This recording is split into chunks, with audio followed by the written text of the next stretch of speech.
When a simple bow from a humble teacher moves, a monarch in the world falls silent. I realize sometimes the quietest moments hold the deepest power. Kate Morgan had never been someone who looked for attention. She lived in a small English town where everybody knew each other. Her life was simple. She taught history at a local school, walked to work every day, and spent most of her free time helping others. People in the community respected her deeply, not because she talked big or wanted praise, but because she always showed up. Whether someone needed food, warm clothes, or just someone to talk to, Kate was always there. She didn't post about it on social media, and she didn't expect thanks. She did what she felt was right. Her life had not always been easy.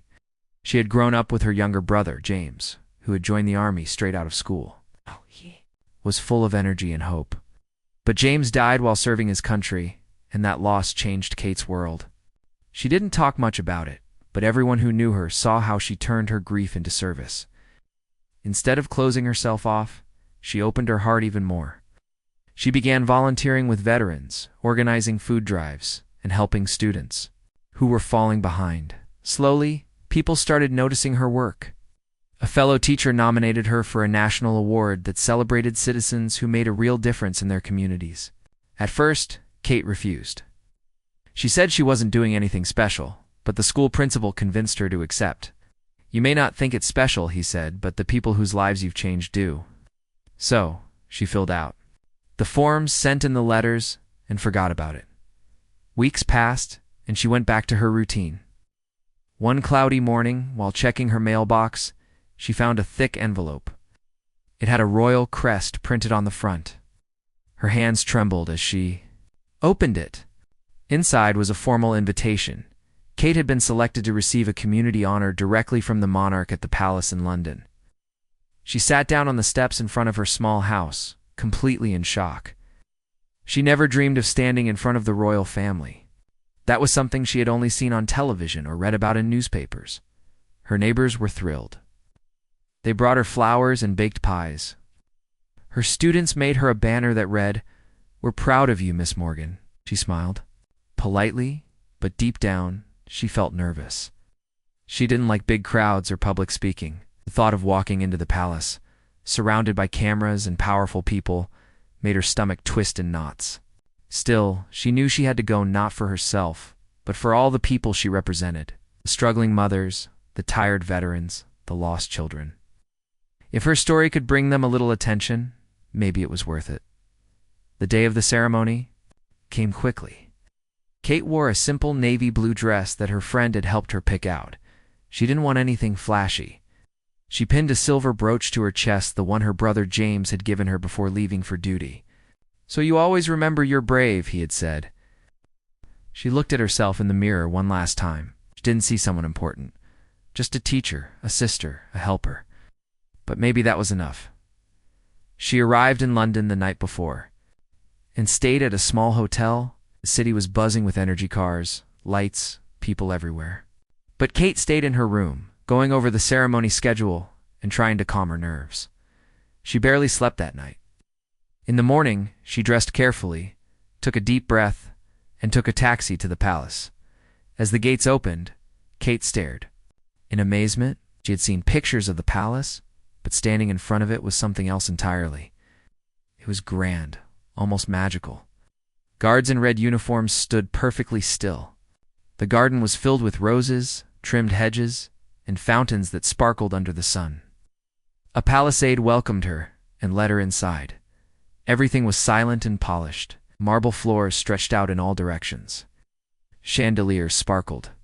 Above her head, she was taken to a waiting room where other honorees sat, business leaders, scientists, athletes. They wore fancy suits and dresses, their shoes shiny, their hair perfect. Kate felt a little out of place. She smoothed her dress and smiled politely. No one seemed to notice her, and that was fine. She was used to being the quiet one in the room. Soon, an official came in and gave them instructions. They were told where to stand, how to greet the monarch, and what to do after receiving their medals. Kate listened carefully, trying to memorize everything. Her heart beat faster with every word. What if she made a mistake? What if she said the wrong thing? But then she remembered her students and the veterans back home. They had always told her, "Just be yourself, Miss Morgan." That's enough. The ceremony took place in the grand ballroom. It was a room unlike any Kate had ever seen. Tall ceilings painted with golden designs, walls covered in fine art, and long red carpets stretching across the floor. Rows of chairs were filled with guests, reporters, and royal officials. Music played softly in the background. A hush fell over the room as the monarch entered. Everyone stood. Kate had seen the monarch before in news clips, calm, serious, almost unreadable. But seeing them in person was different. There was something powerful, yet kind, in the way they moved and greeted each person. The ceremony began. One by one, names were called. People walked up, bowed or curtsied, received their awards, smiled for the cameras, and walked back. The crowd clapped politely after each name. Then came her turn. Ms. Catherine Morgan. The announcer said. Kate felt her knees go weak, but she walked forward slowly. Every step echoed in the huge room. The noise seemed to disappear. She didn't look at the cameras. She didn't look at the crowd. Her eyes were on the monarch. As she approached the royal figure, she stopped and took a deep breath, and then without thinking about the cameras, the crowd, or the rules, she bowed her head deeply. Her hands gently folded. It wasn't a formal bow. It wasn't something she had practiced. It was real. It was quiet. It came from her heart. In that moment, she wasn't just honoring the monarch. She was honoring her brother, her students, her community, and everyone who had walked a hard road in silence, and the whole room noticed. A stillness fell. People stopped clapping. Even the music seemed to pause. The monarch, known for being controlled and proper, tilted their heads slowly. There was something in their eyes, a softness, maybe surprise. They reached out and gently touched Kate's hand, holding it for a few seconds longer than usual. There were no words. None were needed. Kate blinked back tears, but didn't wipe them away. She felt the warmth of the monarch's hand, the weight of the moment, and the eyes of the world on her. But all she felt inside was peace. She turned, walked back to her seat, and sat down. Her heart was full, not with pride, but with gratitude. Somehow, without saying a word, she had shared something deep and true. The monarch had felt it too. That moment, simple, quiet, and full of meaning, was only the beginning, but it would be remembered forever. The ballroom was unlike anything Kate had ever seen in her life. The walls were covered in golden frames and large royal paintings. A red carpet stretched down the center, soft and clean, as if no one had ever stepped on it. Beautiful chandeliers hung from the ceiling, sparkling with hundreds of lights. The room was filled with a quiet excitement. People were whispering softly, adjusting their clothes, checking the time. Everyone was dressed in their finest suits and gowns. For most of them, this was a big momentous chance to be seen, to be recognized, to be close to royalty. Kate sat quietly near the back with the other honorees. Her hands were folded in her lap, her fingers slightly trembling. It was not like the others. She didn't have an expensive gown or shining jewelry. She wore a simple navy blue dress, the same one she had worn to her friend's wedding 2 years ago. She had polished her shoes herself the night before. Her only accessory was the silver brooch pinned to her chest, her brother's gift. She touched it gently now, as if drawing courage from his memory. Around her, others chatted easily. Some were laughing, confident, shaking hands and taking photos. A man in a gray suit turned to her and asked, "Which company are you from?" She smiled and said, "I'm just a school teacher." He nodded, a bit surprised, then turned away. Kate didn't mind. She wasn't there to impress anyone. She was there because of the children she had helped, the homeless people she had fed, and the veterans she had supported, and in a few minutes, she would be standing in front of the monarch. That thought made her heart race. A royal assistant entered the room and clapped gently to get their attention. "Ladies and gentlemen, the ceremony is about to begin. Please, follow me into the ballroom," stood straight in their backs, and walked in a neat line behind the assistant. Kate felt as if she was walking into a dream. The doors opened, and soft music began to play. Inside, the grand ballroom was already half full. Important guests, officials, and media people filled the seats. Some were holding cameras. Some were holding small notebooks.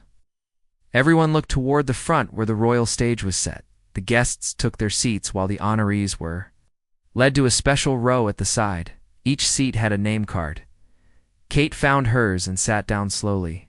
She looked around at the beauty of the room, the wealth, the history. It was hard to believe she was part of this. She remembered her small classroom, the tiny desks, the worn-out books, and the children's smiling faces. She thought about the cold winter nights she had spent handing out soup and blankets. She thought about her brother's last letter, the one that said, "Keep doing good, Kate. The world needs people like you." Suddenly the music changed. The soft hum turned into a graceful trumpet sound. All the guests stood up immediately. Kate quickly followed, though she felt a little unsure. The doors at the far end of the room opened again, and the monarch entered with a quiet, strong presence. They wore a royal outfit, simple but rich with meaning. The crown glinted in the soft light. Their steps were calm and steady. The room was filled with powerful and famous people. All eyes turned to the monarch with deep respect. The monarch walked slowly toward the front stage. They greeted a few senior officials and then took their place on the royal platform. The music faded. A voice announced the beginning of the ceremony. One by one, the names of the honorees would be called. Each person would walk to the stage, receive their medal or award, have a short moment with the monarch, then return to their seat. The first name was called Duh, famous scientist who had invented a new technology to help blind people see through sound. The room clapped as he walked proudly up to the stage, smiled, bowed slightly, and shook hands with the monarch.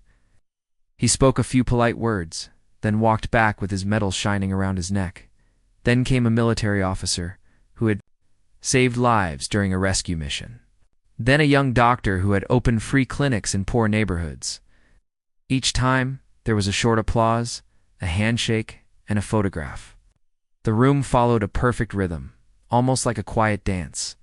Kate sat silently, her hands gripping her knees. Her name was somewhere on the list.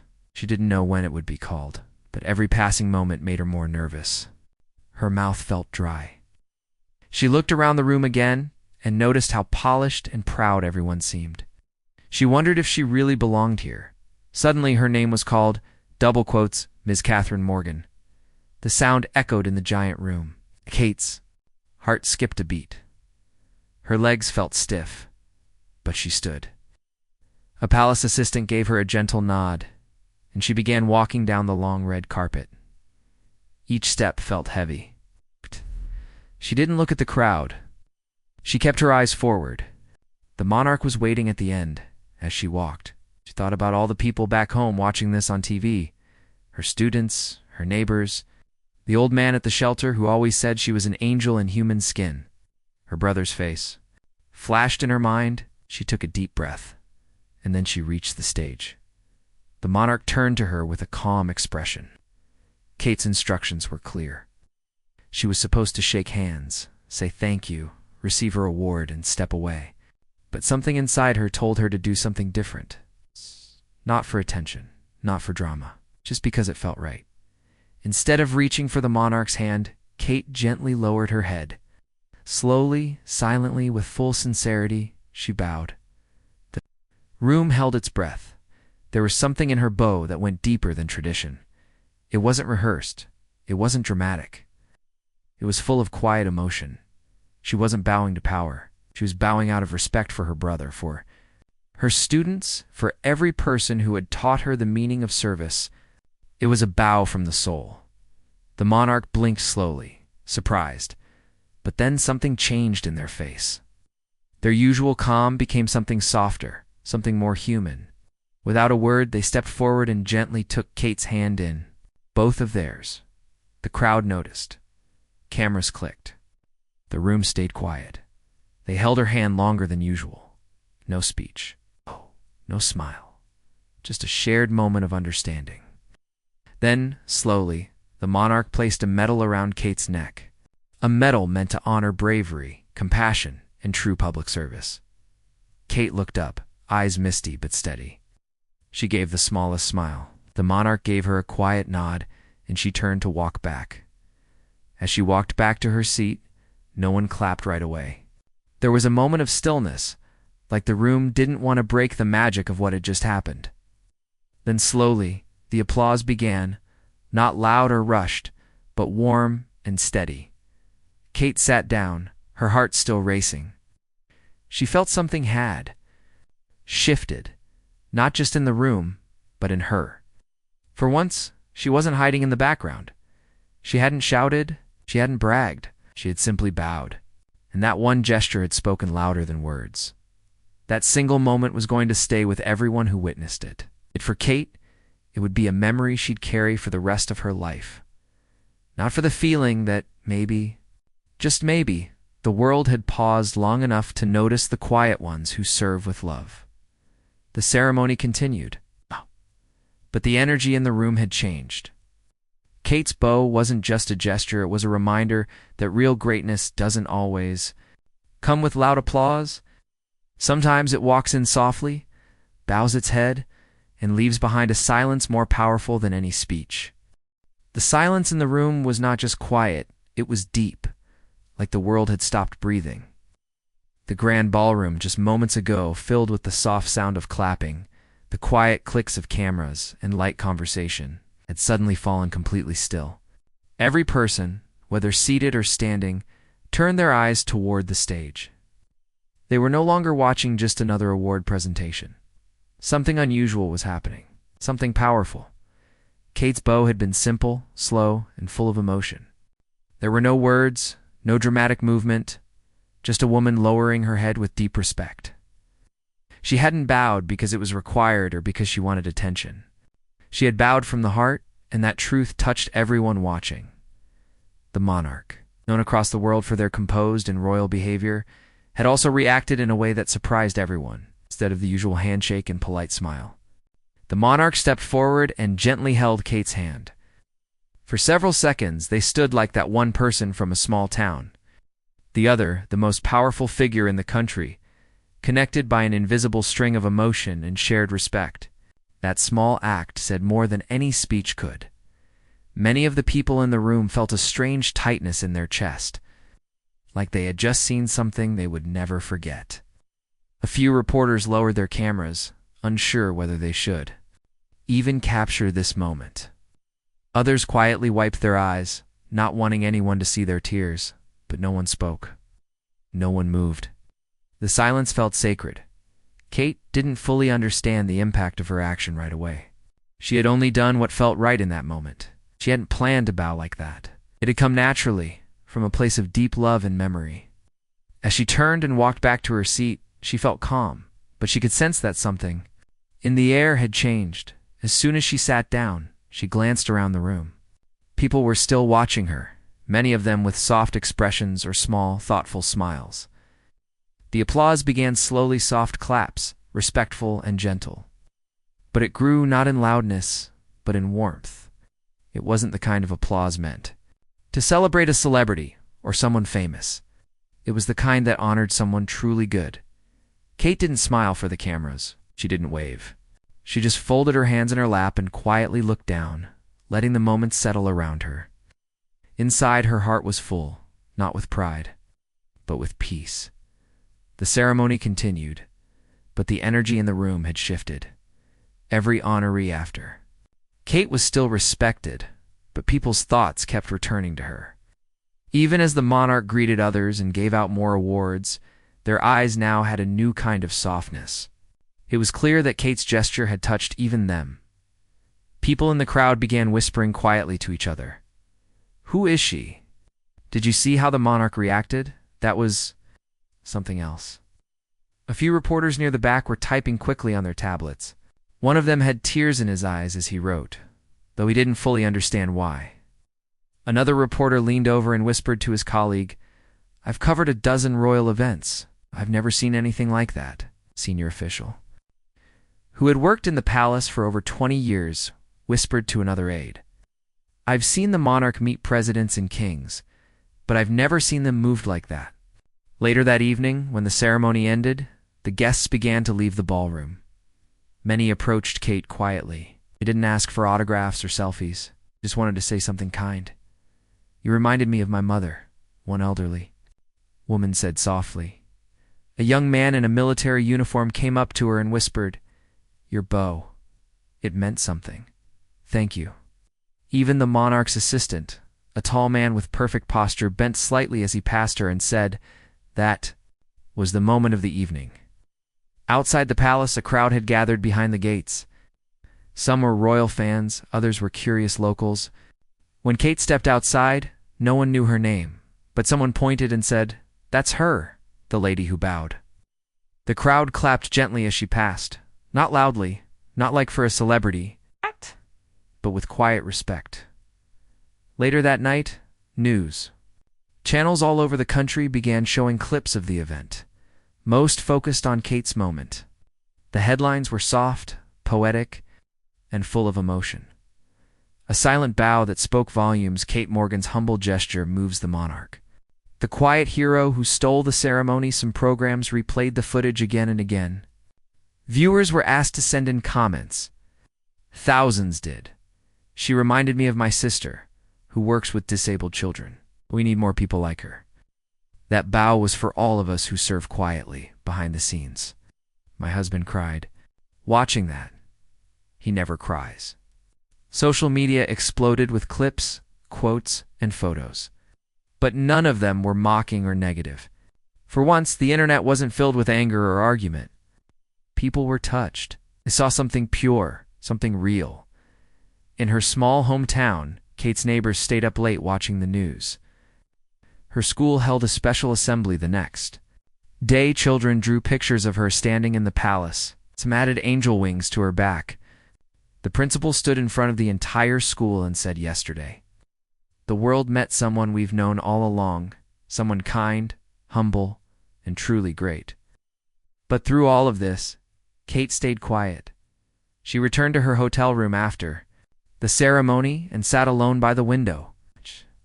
She looked out over the city, its lights blinking in the dark like stars. She took off the medal and held it in her hand. It was beautiful, shiny, heavy, but to her it wasn't the medal that mattered. It was the memory, the moment. The feeling that for once, without needing to say a word, her heart had been heard. She thought about her brother. She closed her eyes and imagined him sitting next to her, smiling. "You did good, Kate," she heard his voice in her mind. "Made us proud." The next morning, the palace released a rare statement from the monarch. It said, "In yesterday's ceremony, we were reminded of the quiet strength that lives in the hearts of ordinary citizens. Ms. Kate Morgan's gesture was a moment of true humanity, and we are deeply moved by her life of service. She has our full respect and admiration." That short message became headline news. People around the world wanted to know more about Kate. Who was she? What had she done? Why had she bowed? Soon, reporters began researching her life. They found stories from the Veterans Center where she volunteered. One man said, "She sat with me every Sunday after my wife died. I wouldn't be alive without her." A mother at the homeless shelter said, "She taught my son to read. He now wants to be a teacher like her." Little by little, her quiet work came into the light. But even as her story spread, Kate did not seek interviews or fame. Gave only one short statement. "I didn't bow to be seen. I bowed because I was grateful for my brother, for my students, for every soul I've walked beside. I just wanted to honor them, that was all. And maybe that's why it mattered so much. Because in a world full of noise, it's the quiet moments, the small gestures, the soft words, the deep silences that touch us the most." Kate's bow was not just a movement of the body, it was a message, a reminder that sometimes you don't need to speak loudly to be heard. You don't need to wear a crown to make a difference. And sometimes the strongest thing you can do is simply bow your head. Kate had returned to her hotel room late that evening, still feeling the weight of the moment. Everything had happened so fast, the long red carpet, the monarch's eyes, the silence in the room, and that gentle, wordless exchange. But now, Sitting alone by the window, the lights of the city shining below her, Kate had time to think about what had really happened. Not just in the palace, but in her life. She opened her small handbag and took out the medal. It sparkled softly in the warm light of the lamp. She held it in both hands, turning it slowly, carefully. It felt heavy not just because of the medal, but because of the meaning behind it. To the world, this was a royal medal for community service. But to Kate, it was much more. It was a piece of her past, her pain, and her quiet love, all wrapped in one. As she sat in silence, her mind traveled back through time. Years ago, before anyone knew her name, before the world saw her bow, Kate had lived a life that was not always easy, but it was full of love. She had grown up in a small home with her younger brother, James. Their parents worked long hours too. Support the family. Money was tight, but laughter was never in short supply. Kate remembered helping James with his school homework, walking him to the park, and sneaking him extra cookies when their mother wasn't looking. They were close more than siblings. They were best friends. James was always full of energy. He loved action movies and dreamt of becoming a soldier. Kate, being the older sister, worried about his wild plans. "You don't have to be a hero," she'd say. But James would just laugh and say, "I want to protect people." It's just like in the stories. When he turned 18, he joined the army. Kate cried the day he left, but she hugged him tight and whispered, "Just come back safe." He had promised. He would, but promises don't always survive war. One rainy evening, years later, Kate received the news. James had died during a mission. He was trying to help civilians when his unit was attacked.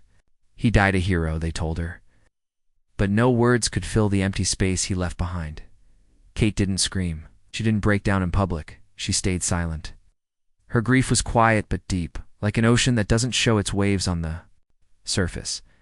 After the funeral, she stopped talking much about him. People would ask if she was okay, and she'd smile politely and say, "I'm fine." But inside, she was not fine. Days turned into weeks, then months. Kate went back to her classroom, but something had changed. She looked at her students and saw her brother in every one of them. The curiosity, the mischief, the hope. She realized she couldn't bring James back, but she could make sure his spirit lived on. She began to volunteer more. First at a shelter, then at a veterans center. She started small, bringing warm food, folding clothes, reading to the elderly. But little by little, she became a part of something bigger. People began to know her, not because she asked for attention, but because she gave so much without asking anything in return.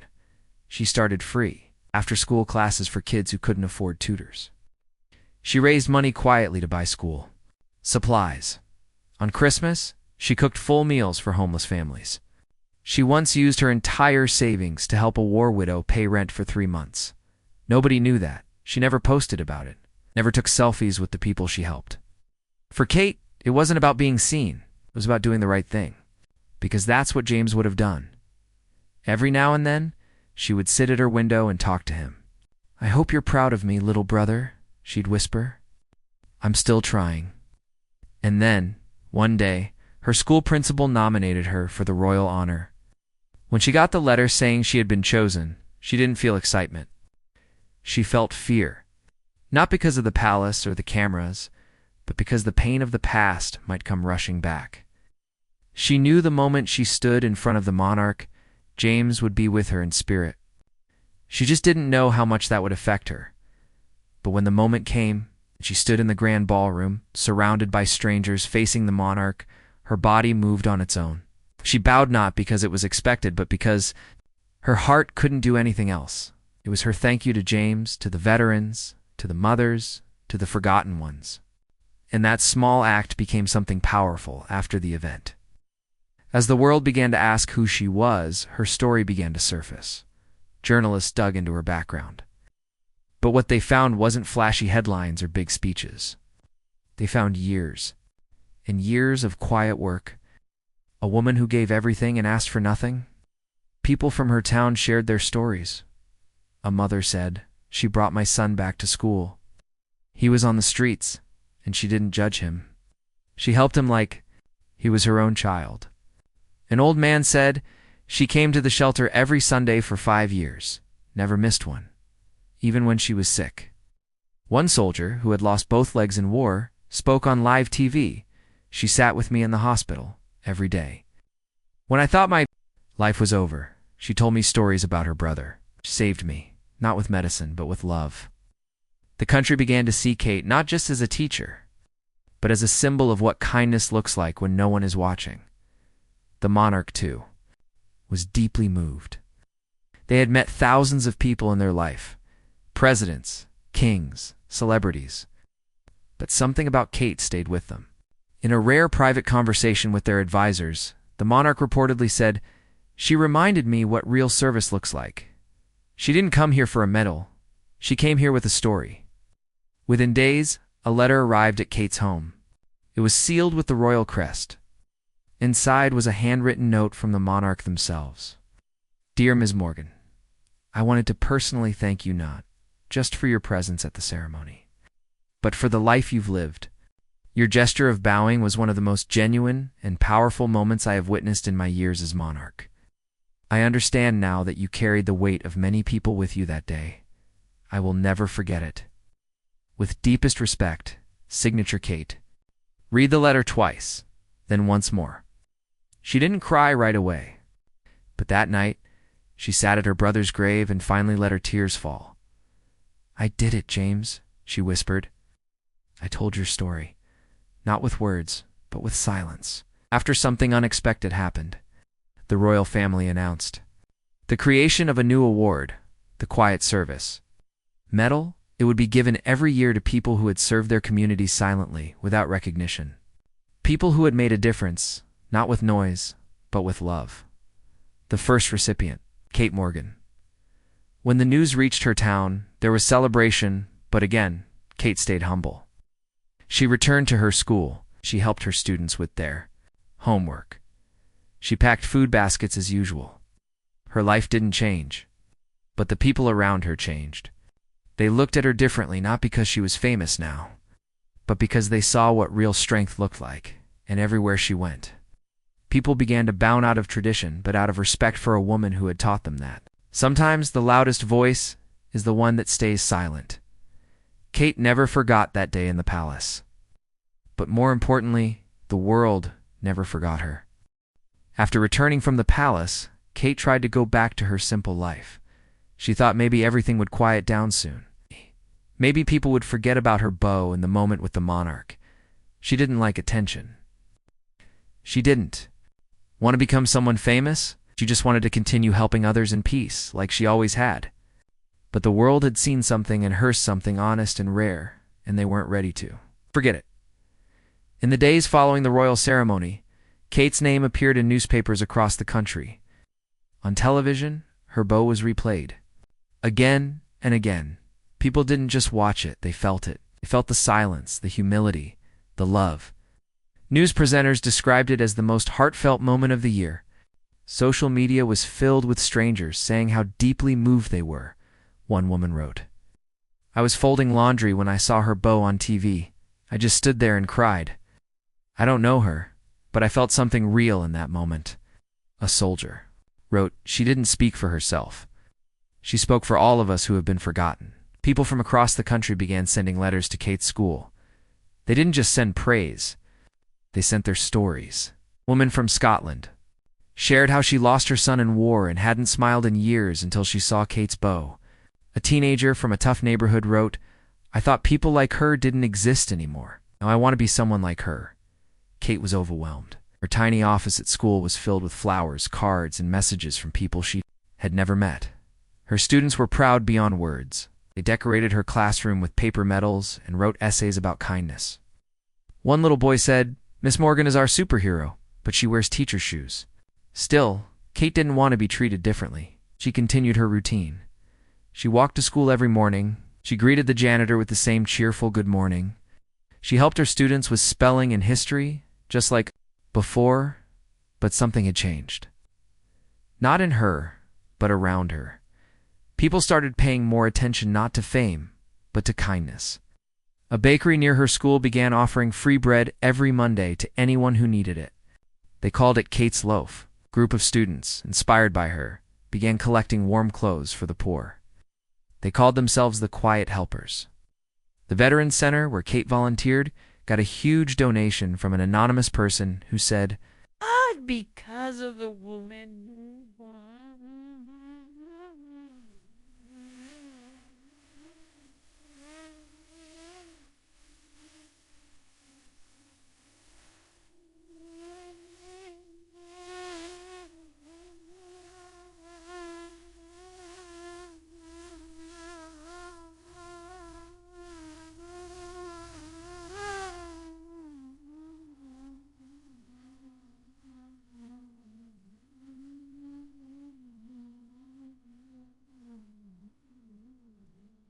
Where it was of Vermelda, while. That money helped build a new wing for therapy and support groups. Kate was invited to the opening ceremony, but she politely declined. She didn't want her name on the building. Instead, she said, "Let's name it after the ones we lost." That biggest change came when the royal family created the new award, the Quiet Service Medal. It wasn't meant for celebrities or powerful people. It was for those who had quietly changed lives. The first medal, of course, went to Kate, but she refused a second ceremony. Instead, she suggested something else. She asked the monarch if the medal could be given every year in her hometown school. She wanted children to see that kindness is worth celebrating. The monarch agreed, and so a new tradition was born. Every year, a student would be chosen for their kindness and service, not for having the best grades, but for helping others. The award became a big event in the school, but it was never flashy. The winner would receive a simple pin and a handwritten letter from Kate. One year, a student named Molly received the award. She had helped a classmate who was being bullied, stayed late to clean up the classroom, and spent weekends visiting. A lonely neighbor. When she received the pin, she said, "Miss Morgan told me that small things matter, so I just did small things with a big heart." Even though Kate never asked for anything, honors kept coming her way. Universities offered her honorary degrees. Organizations named scholarships after her. One charity even made a documentary about her life. When the director asked Kate for an interview, she agreed, but with one condition. I don't want this to be about me," she said. "I want it to be about the people I've met, the people who taught me how to care." And so the documentary became a collection of voices. Veterans, mothers, students, shopkeepers, all sharing how Kate had touched their lives. Some were short stories, some were longer. But every voice said the same thing. She listened, she helped, and she never asked for anything in return. Documentary ended with a clip of her bowing before the monarch. The narrator's voice said in a room full of applause, she gave the world a moment of silence. And in that silence, we found something greater than fame, grace. It wasn't just her country that noticed. International news channels picked up the story. Letters started coming in from places like India, Brazil, South Africa, and Canada. People from different cultures and languages all understood the meaning of her gesture. It was human. It was pure. One letter came from a young girl in Japan who wrote, "I showed your story to my grandmother. She cried and said, 'This woman reminds me of the people who rebuilt our village after the war. Thank you for being someone we can look up to.'" Kate kept every single letter. She read a few every night before bed. Sometimes they made her laugh. Sometimes they made her cry. But all of them reminded her that one small act, done with love, can reach far beyond what we can see. Despite all the attention, Kate stayed true to herself. She never moved to a big city. She never tried to build a brand or become a public speaker. She said, "I wasn't trying to start something. I was just trying to finish something, my brother's story." Years passed, and her story remained alive. Not because it was constantly in the news, but because people kept telling it. Parents told their children. Teachers shared it with their students. Volunteers passed it on to new helpers. Kate grew older, but she never stopped working. Even in retirement, she taught local children how to read, helped elderly neighbors with groceries, and wrote letters to families who had lost loved ones in war. Became a quiet legend, not one who stood on a stage, but one who walked beside people in their hardest moments. On her 70th birthday, the town held a small celebration. They invited everyone who had ever been helped by her. Hundreds came. They didn't bring gifts, they brought stories. One by one, they stood up and shared how she had changed their lives. A man who had been homeless said, "She fed me when no one else would. And she remembered my name." A girl who had grown up in foster care said, "She gave me a book on my 10th birthday. It was the first gift I ever got." A soldier with tears in his eyes said, "She lost her brother in the war, but she still took care of the rest of us." Kate didn't speak that day, but she just listened. And when the last person finished their story, she stood up, placed a hand on her heart, bowed her head once more. The room fell silent again, just like it had all those years ago in the palace. It was the same bow, the same silence, and it still spoke louder than any words. Kate Morgan passed away quietly in her sleep many years later. She was buried beside her brother. On her gravestone were just a few simple words. She bowed her head and lifted hearts. And so, the story of the woman who changed the world with silence lived on, not just in books or films, but in everyday acts of kindness, in classrooms, in kitchens, in shelters, in hugs, letters, in quiet rooms where someone needed to feel seen. And every year when a child somewhere bows their head to say thank you without speaking, someone whispers, "That's a Kate moment." And the silence speaks again.